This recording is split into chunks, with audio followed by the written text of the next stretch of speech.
My name is Brandon White. I am an employee at Spring Discovery. I want to thank Recursion for sponsoring this event and the organizers for inviting me. Today I will be talking about Spring Discovery's published approach to finding therapies for severe COVID-19. The risk of death from COVID-19 drastically increases with age. Severe COVID-19 pathology is driven by both early and late immune dysfunction that we believe is closely related to aging. Given this, Spring's approach to finding COVID-19 therapies focuses on two questions. How is the old viral immune response different from the young response? And what compounds make the old response more like the young response? To answer these questions, we use the cell painting assay. Cell painting allows us to profile the key cellular organelles and understand the viral immune response at scale. Using cell painting, Spring images human primary PBMCs from hundreds of different donors. Her assay is able to image non-adherent cells through the optimization of key parameters such as plate adhesive, temperature control, and spin down protocol. He built a viral system using cell painting to understand how the old viral immune response is different from the young immune response. To do this, hundreds of young and old primary PBMCs were exposed to vesicular stomatitis virus. Monocytes were infected, which triggered a dose-dependent production of pro-inflammatory cytokines through a variety of pathways. Lymphocytes responded to the inflammatory environment in many different ways. Within this system, we observed many phenotypic differences between the young and the old viral immune response. To quantify these differences in the young and the old viral immune response, Spring built the multi-phenotype aging profile. From the cell painting images in a single well, we extracted several dozen features. The profile included targeted features which measure a specific biological process, and unbiased features which used the deep learning embeddings to capture all the information present in the entire image.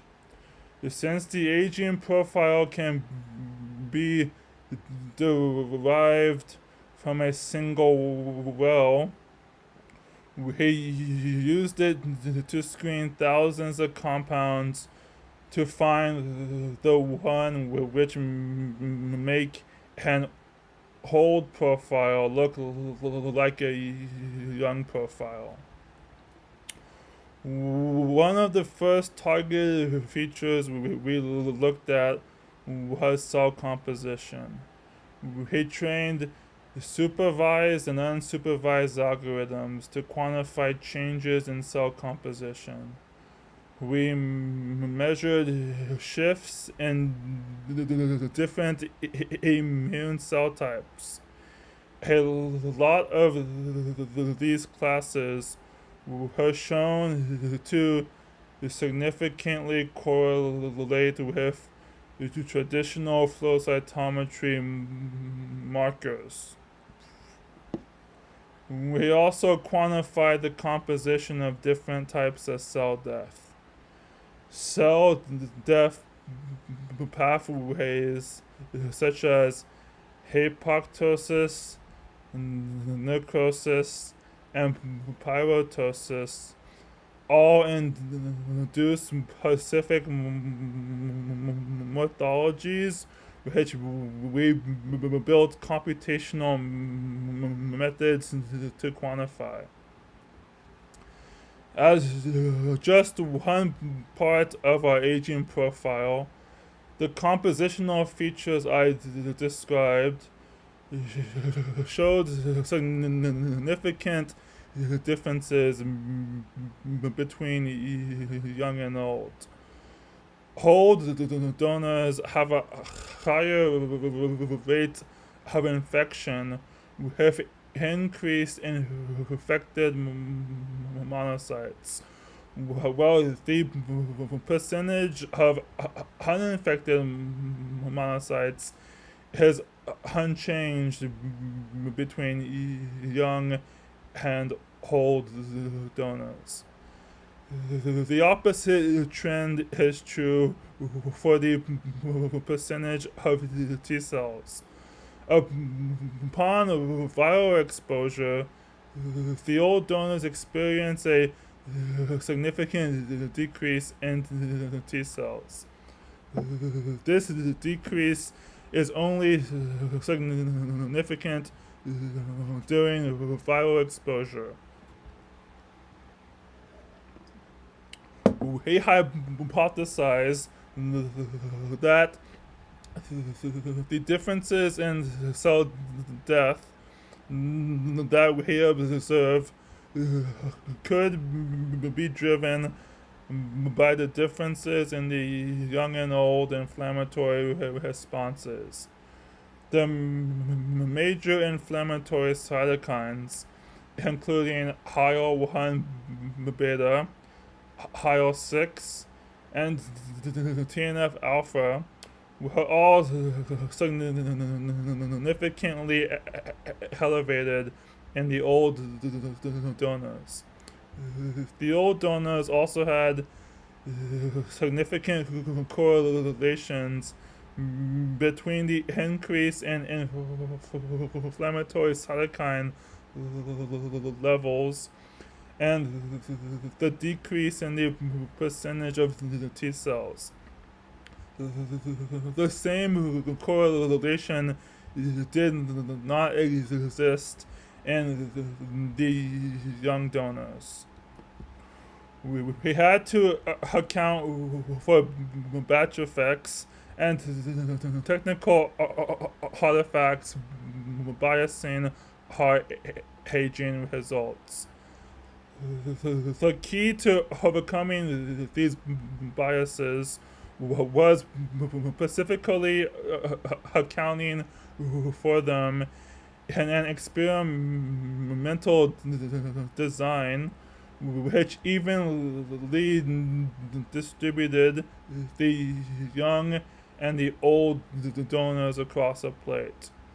Our results were validated using both plate stratified cross validation and holding out of experimental batches. Besides targeted features, multi-phenotype aging profile also uses deep learning algorithms to model the young and the old viral immune response. The deep learning algorithms embed the images at the single cell level. Then the classifiers are trained on each individual cell type to predict a young response from an old response. The performance varied between 74 and 94 AUC depending on the cell type. It quantified many additional targeted features, including changes in physical cell-to-cell interaction and mitochondrial morphology. Her images serve as a biologically meaningful spatial point pattern that we used to measure how interaction between various cell types changes as we age.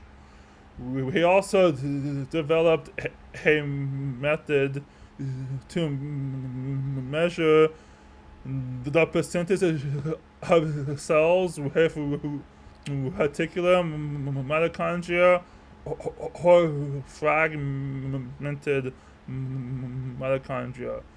Both of these features were significantly different between young and old viral immune response.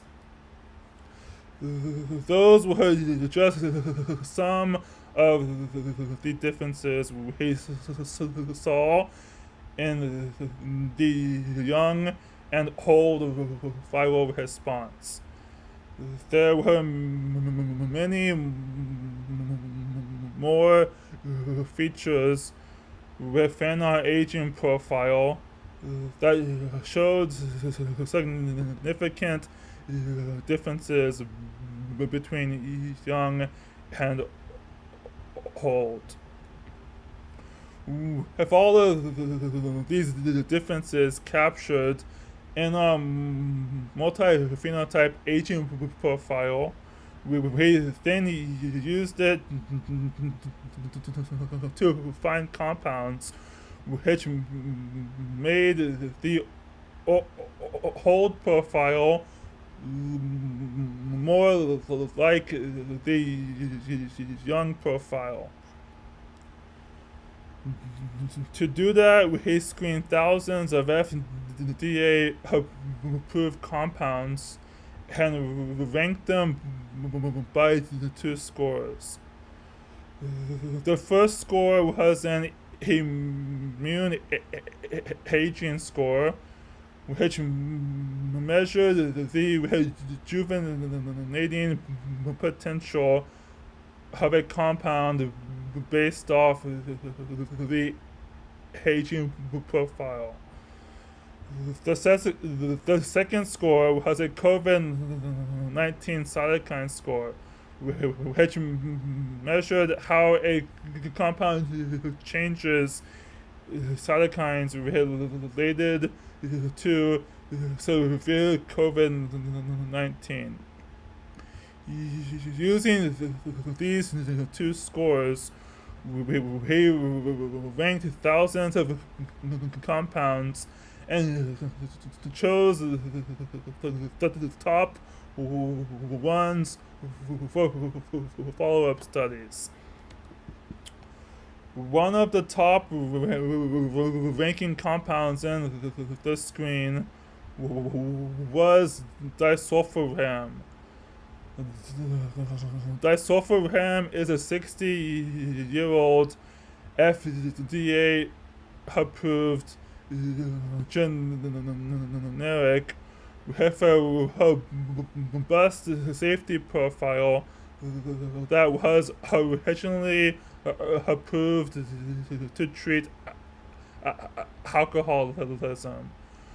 Within our screen, it made an old aging profile look like a young profile across multiple features. First off, disulfiram decreased cytokines IL-1 beta and IL-6. It also had a strong rejuvenating effect on the shape of the mitochondria by decreasing the percentage of T cells with particular mitochondria. Finally, it shifted the predictions of our aging classifier from being old to young. We hypothesized that these results could be driven by disulfiram's recently discovered ability to inhibit the terminal step of inflammasome activation by blocking gasdermin D. Blockage of gasdermin D not only prevents cytokine release, but it also prevents mitosis by blocking the release of neutrophil extracellular traps. Both inflammasome activation and mitosis are key drivers of severe COVID-19 pathology. Many studies have reported evidence of inflammasome activation by showing elevated levels of IL-1 beta and LDH in severe COVID-19 patients. Studies have also presented evidence of increased neutrophil lung infiltration and mitosis in severe COVID-19 patients. Together, both of these mechanisms are significant drivers of severe COVID-19 pathology.